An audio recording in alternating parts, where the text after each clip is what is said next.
For those of you who've been watching anime a long time, know there's an anime for literally just about everything. Some are better than others, and others you have to be cautious about, based off the title. Because there's anime about almost anything. And you especially have to be careful you're not into that weird stuff. But I don't know if you are, that's fine, I guess. A clear judge for most people is the title and the cover for an anime. I know the saying goes, don't judge a book by its cover, but it's kind of what it's there for, is to get you interested in either reading or watching what's presented before you. However, sometimes they can be misleading. Greetings, my fellow anime enjoyers. Today I'm going to tell you about one of the earliest animes I watched. And yes, I committed the great sin of judging it before starting it. And I judged it based off its title and its cover. I know, I must be going to book hell. Well, just kidding. Well, maybe. Not for judging that, at least. You might have heard of this series. It's called Rascal. What? It's called... I can't hear you. It's called Rascal Does Not Dream of Bunny Girl Senpai. Now, I know what you're thinking. Well, actually, I don't know what you're thinking, but that's not the point. Yes, the title's a little sus, and so's the cover, which shows a girl in a bunny suit, but it's not actually that weird.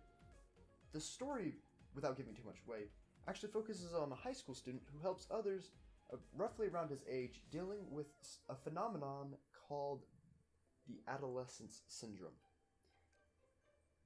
Yeah, it's weird, but it makes sense if you watch it.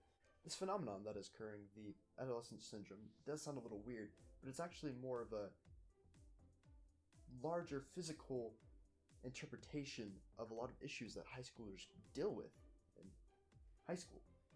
And it's them dealing with these issues. Yeah, it just sounds weird, I know, but you have to see it to understand.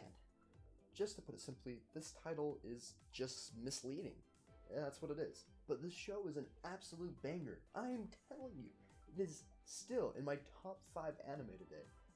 And I've seen a fair amount of anime. Another beauty of this anime is that it's relatively short and immediately hooks you into the story. The show is only 13 episodes, and during those 13 episodes, you're going to go through a wild roller coaster ride of emotions. Rascal Does Not Dream of Bunny Girl Senpai is based off a manga series with 9 volumes. The first 7 of these volumes is what was animated into the 13-episode show. Now, some of you are probably panicking, why would I start a show that isn't fully animated?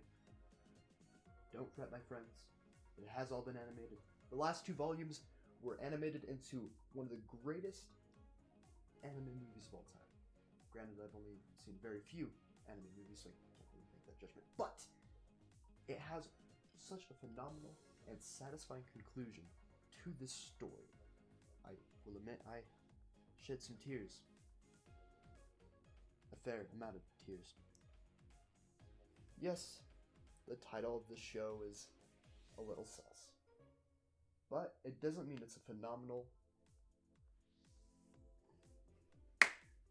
Yes, the title of the show is a little sus, but it's such a remarkable and outstanding show.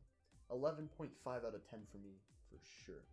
And if you want an excellent rom-com that will make you cry, if you actually have a heart that is, you need to go watch this series, and then the movie. You won't regret it, trust me. Frankly, I can't really say much else about this show, except for I enjoyed it.